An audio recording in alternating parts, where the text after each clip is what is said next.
पहले तो ये कुछ क्वेश्चंस रह गए थे, 4 क्वेश्चंस, इसको फटाफट कर लेते हैं.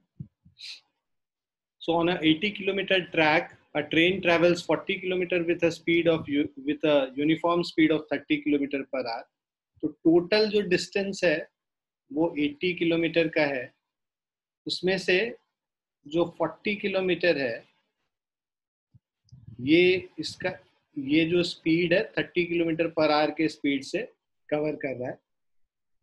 How fast must the train travel the next 40 kilometre, मतलब इस 40 किलोमीटर का स्पीड हम लोग को निकालना है, हमें नहीं पता है, जिससे कि एवरेज स्पीड जो है ये 40 किलोमीटर पर आवर आ जाए.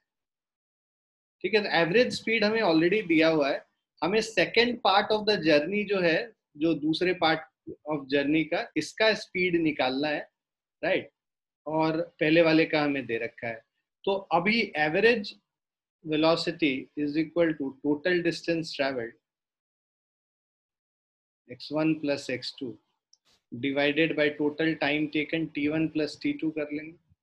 अब x1 plus x2 हम लोगों को पता ही है 40 plus 40 डिवाइडेड बाय इसका जो टाइम होगा, डिस्टेंस बाय स्पीड करके टाइम हम लोग निकालेंगे, क्योंकि हमारे पास टाइम नहीं दिया हुआ है. तो डिस्टेंस बाय स्पीड यूज करेंगे, 40 बाय 30 करके इसका टाइम निकल जाएगा पहले पार्ट ऑफ जर्नी का. दूसरे पार्ट ऑफ जर्नी में टाइम निकालना है तो distance by speed 40 by x कर लेंगे. Total distance travel by total time taken, ये क्या हो गया, 40 किलोमीटर पर आवर हो गया, राइट. तो ये हमारा एवरेज स्पीड हो गया. अब ऑलरेडी दे रखा है जो एवरेज स्पीड, उसको यूज कर रहे हैं. इस इक्वेशन को अगर हम सॉल्व कर लें तो 80 डिवाइडेड बाय 4/3 प्लस 40/x, ये 0 और ये 0 कैंसिल हो गया था, this is equal to 40. Cross multiply कर देते हैं, इस पूरी चीज को इधर लेके चले जाएंगे और इसको नीचे लेके आ जाएंगे. तो ये 80 divided by 40 is equal to 4/3 plus 40 divided by x. So ये कैंसिल करेंगे, ये 2 हो जाएगा. सो दिस मीन्स 2 माइनस 4/3, ये जो प्लस 4/3 है ये लेफ्ट साइड में जाएगा, माइनस 4/3 हो जाएगा. This is equal to 40/x. So LCM लेंगे 3, 6 minus 4/3 is equal to 40/x. So this is 2/3 is equal to 40/x. Cross multiply कर लेंगे. So we'll have x is equal to 40 into 3 divided by 2. So this is equal to 60 kilometre per hour. बस formula based है, इसमें अगर आपको clarity है कि क्या फॉर्मूला लगाना है, जो अननोन है उसको x लेके सॉल्व कर लेना. क्लियर है? Yes sir.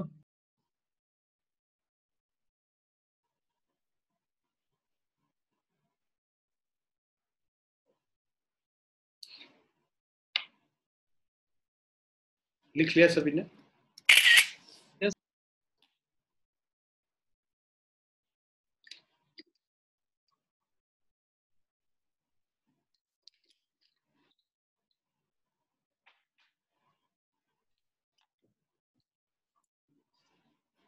नेक्स्ट क्वेश्चन पे आते हैं. कह रहा है particle travels along a straight line, it covers half the distance with a speed v, the remaining part of the distance was covered with speed v1 for half the time and with speed v2 for other half the time. Find the average speed of the particle over the entire motion. तो देखो 3 part में पूरा journey है. Travels along a straight line, it covers half the distance. मान लो total distance इधर से लेके इधर तक ये x है, टोटल डिस्टेंस. अब इसका हाफ डिस्टेंस मतलब x/2, हाफ डिस्टेंस हो गया x/2.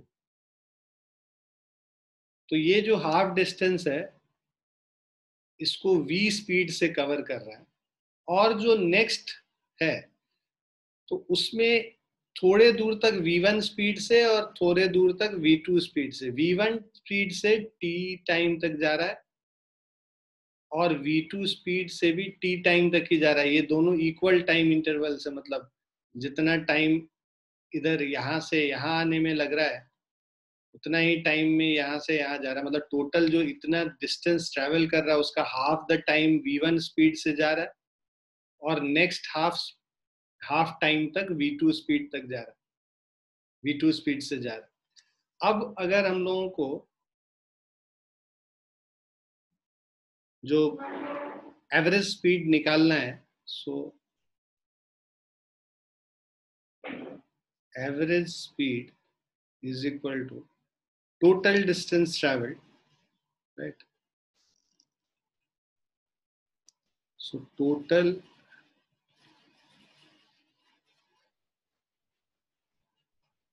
Distance travelled by total time taken. बिल्कुल हम लोग बेसिक पे स्टिक करेंगे।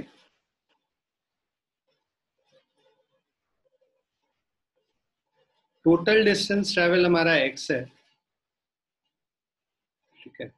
टोटल टाइम टेकन, अब देखो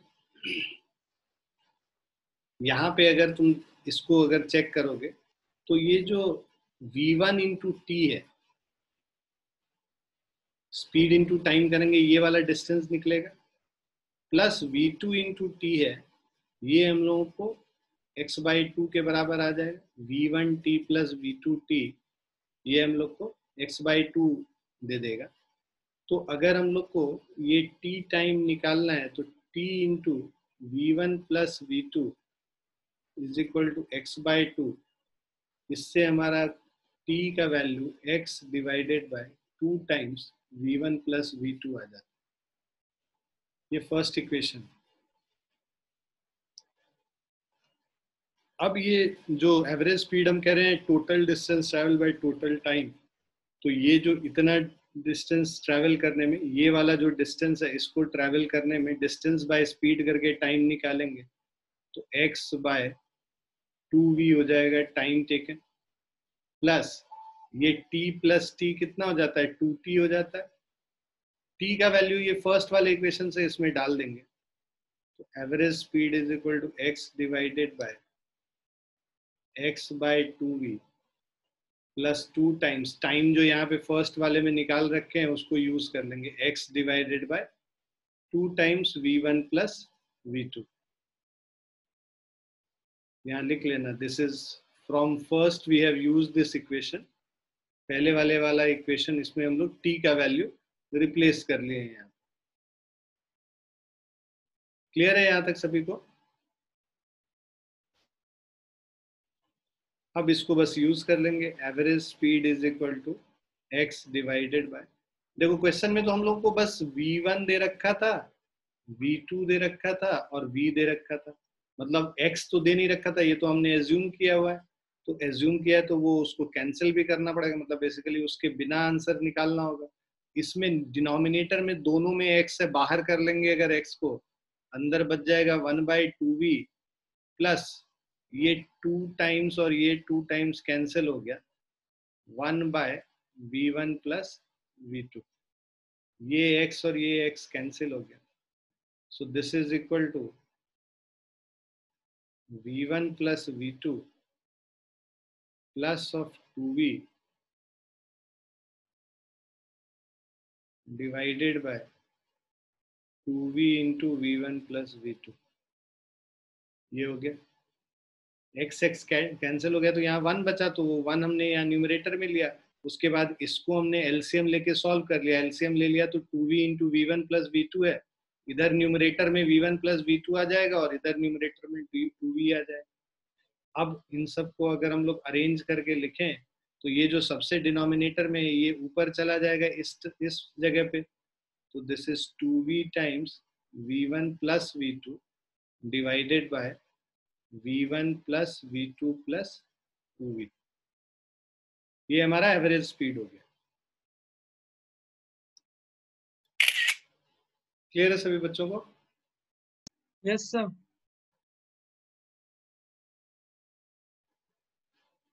ठीक है, ये अच्छा क्वेश्चन है, मार्क करके रख लेना अपने इसमें। एक अच्छी कॉपी अपनी बनाओ और उस कॉपी में सारे क्वेश्चंस वगैरह जो भी पढ़ाते हैं वो सब लिखा करो, जो क्लास नोट्स क्लास के बाद शेयर करते हैं उसका नोट्स उसमें बनाया करो, उसमें लिखा करो वापस, जिससे कि रिवीजन में काम आएगा। रिवीजन में यही सारी चीजें काम आती है। तो पूरे साल 2 साल जो तुम पढ़ते हो उसको रिवाइज करते हो अंतिम महीने में और तब एग्जाम देते हो। ऐसा ना हो कि ये जो कॉपीज में तुम कर रहे हो ये 2 साल बाद तुम्हें मिले ही ना।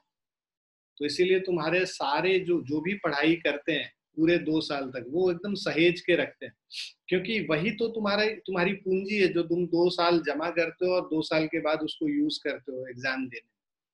तुम सोचोगे कि दोबारा ये क्वेश्चंस करेंगे, समय नहीं मिलेगा। हर क्लास में कुछ नया चलेगा, हर क्लास में कुछ नया करने का होगा, पीछे की चीजें, इसीलिए साथ साथ में लेके चलो।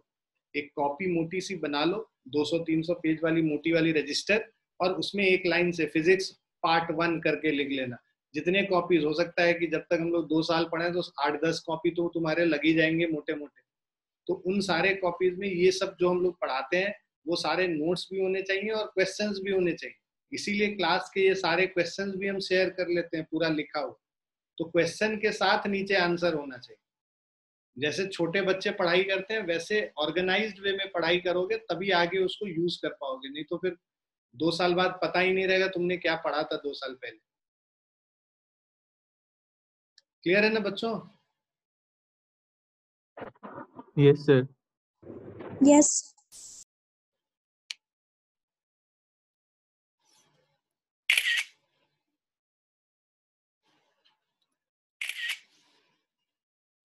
लिख लिया सभी ने? Yes, sir. हमेशा जो है एक ऑर्गेनाइज्ड बच्चे का जो सब चीज सहेज के अच्छे से रखता है उसके चांसेस एग्जाम में क्लियर करने का ज्यादा होता है, कोई भी कॉम्पिटिटिव एग्जाम। तो देखो पढ़ना एक अलग चीज है और पढ़ के उस चीज को एक अरेंज्ड वे में रखना वो भी एक इम्पॉर्टेंट चीज है, वो भी उतना ही महत्व रखता है। तो दोनों पे ध्यान दो। 7th क्वेश्चन देखते हैं। A man starts from his office at 8 a.m. to his starts from his home at 8 a.m. to his office। तो अपने घर से शुरू किया उसने अपनी जर्नी, 8 बजे सुबह वो शुरू किया और अपने ऑफिस की तरफ निकला। He walks with a speed of 2 meter per second on a road up to his office 3 kilometer away from his home। तो उसका जो ऑफिस है 3 किलोमीटर दूर है उसके घर से। He stays in the office up to 4 p.m. है ना, 4 बजे शाम तक वो ऑफिस में रुका and returns to his home by bus which moves non-stop with a speed of 10 meter per second.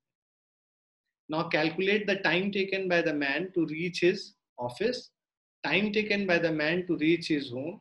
Also plot xt graph of this motion। तो इसमें ज्यादा कुछ करना नहीं है, बहुत इजी है।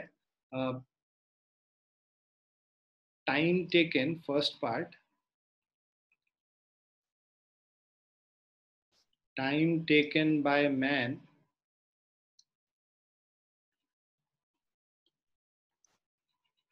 to reach his office is equal to distance by speed होता है। डिस्टेंस इज 3 किलोमीटर, स्पीड है 2, 3/2 दैट इज किलोमीटर है, उसको मीटर में कन्वर्ट कर लो। ठीक है, 3000/2 दैट इज 1500 सेकेंड्स। अब इसको मिनट्स में कन्वर्ट करना है, 1500 डिवाइडेड बाय लेट्स से 60 कर लेते हैं। सो ये हमारा हो गया 25 मिनट्स। सेकेंड वाला कह रहा है time taken by the man to reach his home. So time taken to reach home is equal to, फिर से डिस्टेंस 3000 मीटर है ना, और स्पीड 10 मीटर पर सेकेंड है, 300 सेकेंड्स हो गया।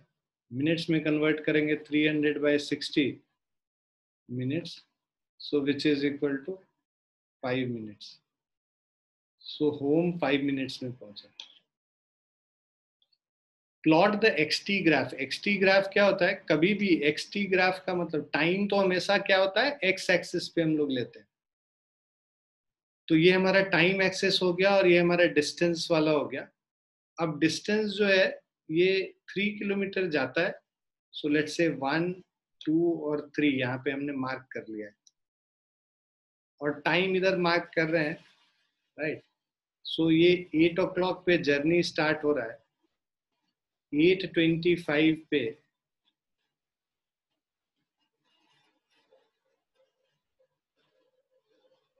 लेट्स से ये 4 है और ये 4-5। सो 8 बजे से 8:25 तक ये यूनिफॉर्म स्पीड से ऑफिस पहुंच जाता है। ऑफिस में रुकता है, मतलब ऑफिस में 3 किलोमीटर पे ही रह गया, और उसके बाद फिर ये 4 बजे स्टार्ट हुआ है इसका जर्नी, और 4-5 में आके खत्म हो, ठीक है।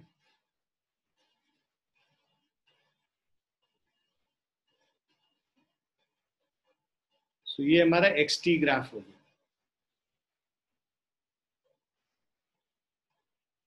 क्लियर है बच्चों? Yes sir. तो जब भी XT ग्राफ बोलते हैं तो X Y एक्सिस पे आएगा, मतलब डिस्टेंस Y एक्सिस पे आएगा, और टाइम X एक्सिस पे आएगा। 9th क्लास में भी तुम लोग पढ़े हो ग्राफ्स वगैरह, तो उसी पे बेस्ड।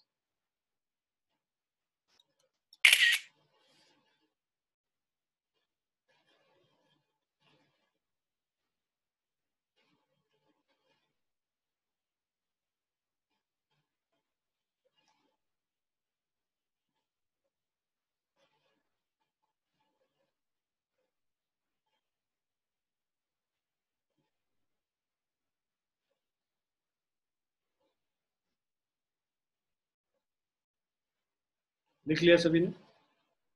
Yes sir.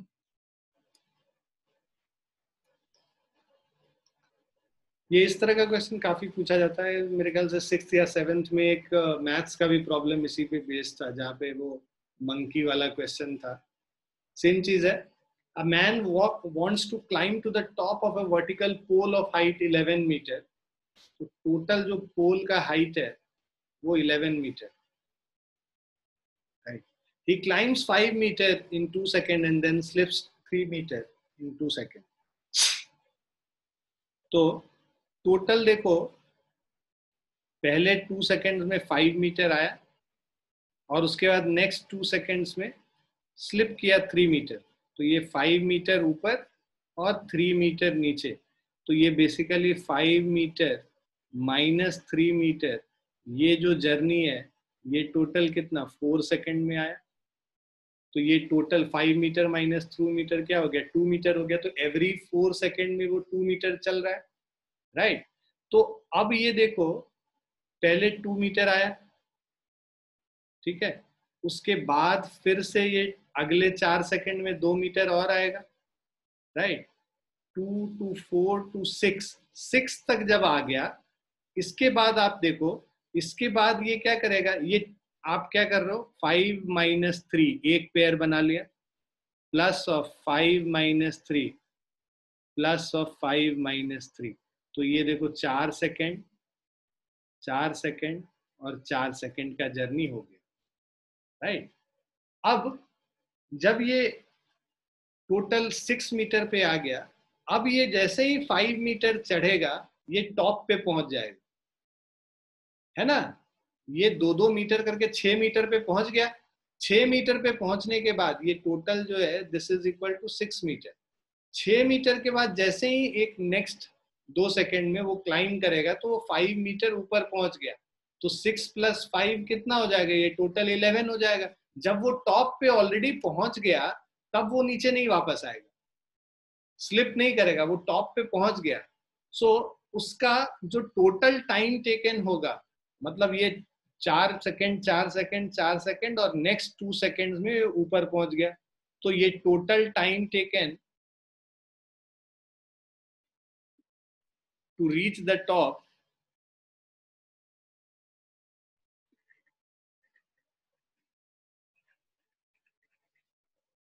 तो टॉप पे पहुंचने के लिए टोटल टाइम टेकन 14 सेकेंड्स हो गया। क्लियर है बच्चों? तो 14 सेकेंड में ये टॉप पे पहुंच गया। अब आपको कह रहा है total distance covered by man, total distance तुम देखोगे 5 + 3 8, 8 16, 8 24 + 5 29 टोटल डिस्टेंस। डिस्टेंस में तो सारा आ जाएगा, पहले 5 मीटर गया, फिर 3 मीटर गया, फिर 5, फिर 3, है ना, वापस आ रहा है, लेकिन डिस्टेंस तो वही कवर कर रहा है +5, तो ये टोटल मिलके 29 मीटर तक जाता है टोटल डिस्टेंस ट्रैवल। क्लियर है सभी को? Yes, sir. सभी बच्चों को आ गया समझ? Yes sir. Yes sir. Question तुम देखोगे मंकी के बेस पे, मंकी चढ़ता है और पीछे फिर नीचे फिसलता है, तो ये हमेशा ध्यान में रखना है कि लास्ट वाला जो जंप है, लास्ट वाला जो जंप है, उस जंप का ध्यान में रखना, ठीक है, कि उस जंप पे वो सीधे टॉप पे पहुंच जाएगा। ओके,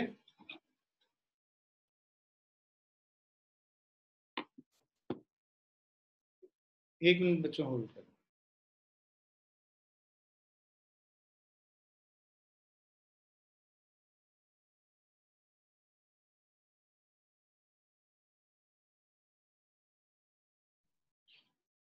आ गया सबको समझ?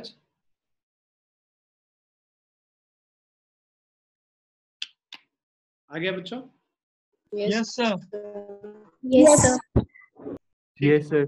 तो अब हम लोग जो है आज वो डिफरेंशिएशन वाला पार्ट स्टार्ट करते हैं। इस पे बेस्ड कुछ क्वेश्चंस हम शेयर करेंगे, वो कर लेना। 7-8 क्वेश्चन होगा जो कि इसी तरीके का होगा, एवरेज स्पीड वाला निकालने वाला।